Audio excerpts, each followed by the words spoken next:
Assalamualaikum warahmatullahi wabarakatuh. Perkenalkan, nama saya Naila Nagita Nuriswi. Saya dari kelompok 4, kelas MN 24I. Di sini saya akan menjelaskan tentang bab 4, yaitu uji ANOVA. Ini adalah data hasil uji kelompok saya, yaitu ada yang pertama, data yang dimiliki berupa data pengaruh usia pedagang dan jam kerja terhadap penjualan harian tukang cilor pada Cikampek, Kosambi, dan Karawang. Responden sejumlah 25 orang. Data ditunjukkan pada tabel berikut. Ini adalah judulnya. Pengaruh usia pedagang dan jam kerja terhadap penjualan harian tukang cilor. Kita mengambil 3 lokasi. Yang pertama ada lokasi Cikampek, ada lokasi Kosambi, dan ada lokasi Karawang. Dan kita mengambil datanya itu dari jam kerja tukang cilornya. Lalu kita melakukan input data. Input data itu dilakukan di SPSS. Seperti ini. Di variable view kita nulis di name-nya itu adalah jam kerja. Itu adalah data yang kita cari. Kemudian di labelnya juga jam kerja. Kemudian di bawahnya ada lokasi. Labelnya juga lokasi. Lalu di values-nya seperti ini. Karena saya mengambil 3 objek atau 3 kelompok, jadi penulisannya misalkan kelompok 1 kita tulis objek kita atau kelompok kita. Nah, lalu kita add, nanti muncul seperti ini. Lakukan sesuai berapa objek kelompok yang kalian cari. Kemudian oke. Lalu ke data view.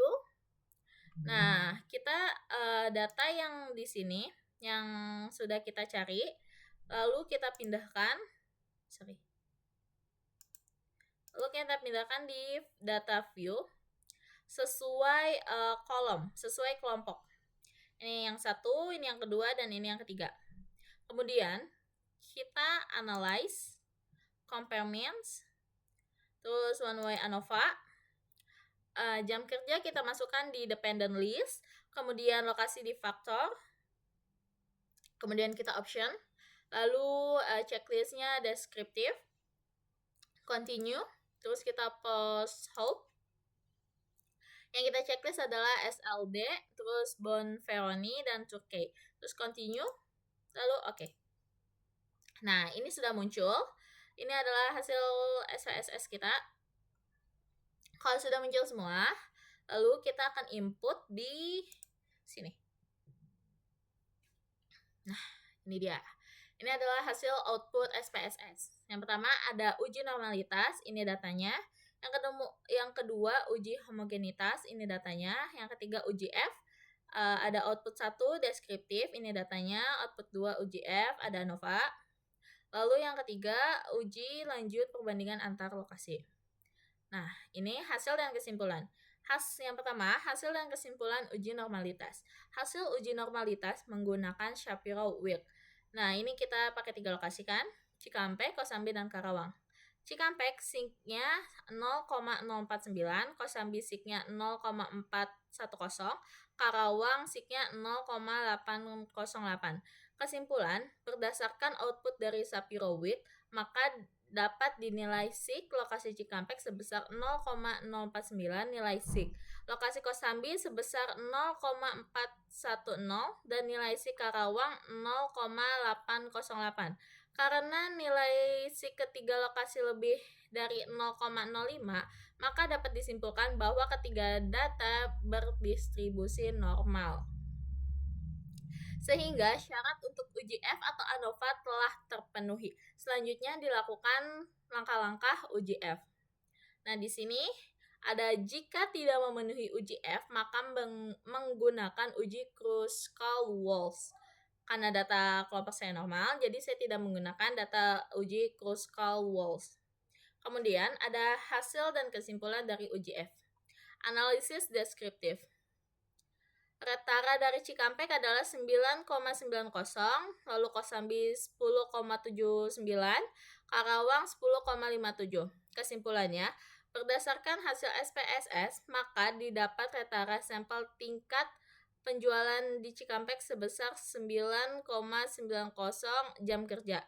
Terus Ratara jam kerja di Kosambi sebesar 10,79 per jam. Dan Ratara tingkat penjualan di Karawang, Ratara tingkat jam kerja di Karawang sebesar 10,59 per jam. Ini ada kesalahan penginputan di kelompok saya, harusnya ini jam kerja. Secara deskriptif dapat disimpulkan bahwa sampel terdapat perbedaan Ratara tingkat penjualan pada lokasi yang berbeda, yaitu berturut-turut tingkat jam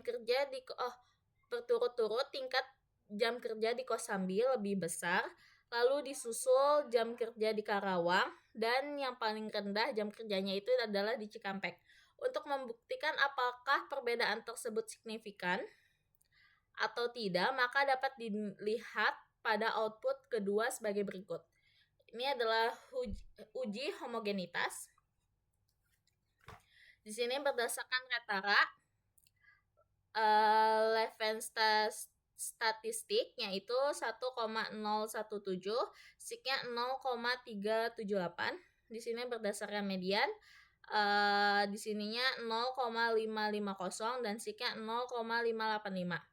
Berdasarkan median dengan DB yang telah disesuaikan, Levens statistiknya 0,550, signya 0,587. Berdasarkan rata-rata yang dipangkas data outline-nya, Levens statistik 0,915, signya 0,415. Kesimpulannya, uji homogenitas varians menggunakan uji Levens diperoleh hasil bahwa baik berdasarkan Ratara maupun median memiliki signifikan lebih besar dari 0,05. Berdasarkan hal itu, maka dapat disimpulkan bahwa varians antara kelompok data adalah homogen atau sama. Kemudian, yang ke-C, hasil uji F. Tingkat penjualan 3 lokasi, F-nya itu 0,147, signya 0,864. Kesimpulannya, berdasarkan output, maka didapat bahwa nilai sig untuk ANOVA yaitu sebesar 0,000 lebih kecil dari 0,05.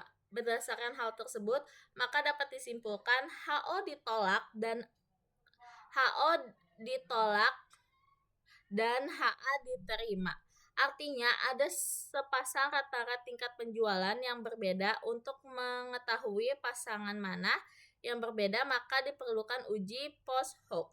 Dilanjut untuk perbandingan tingkat penjualan di 3 lokasi. Selanjutnya, hasil uji lanjutan.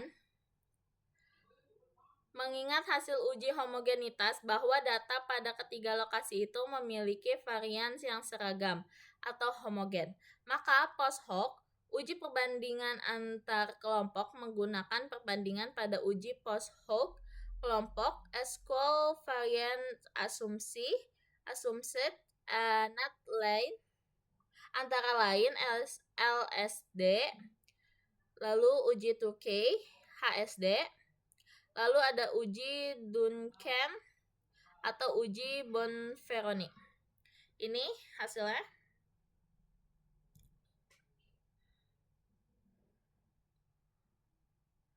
Turkey, Cikampek, Karawang, hasilnya min 0,671 dan Karawang Cikampek hasilnya 0,671. Yang ini artinya sama. Lalu di sini ada keterangannya, perbedaan Ratara signifikan pada tingkat signifikan 0,05. Kesimpulannya, berdasarkan uji perbandingan berganda pada tingkat signifikan atau yang berlaku kesimpulannya untuk populasi menggunakan LSD, 2K maupun Bonferroni menunjukkan bahwa jam kerja di Cikampek, Kosambi, dan Karawang adalah sama.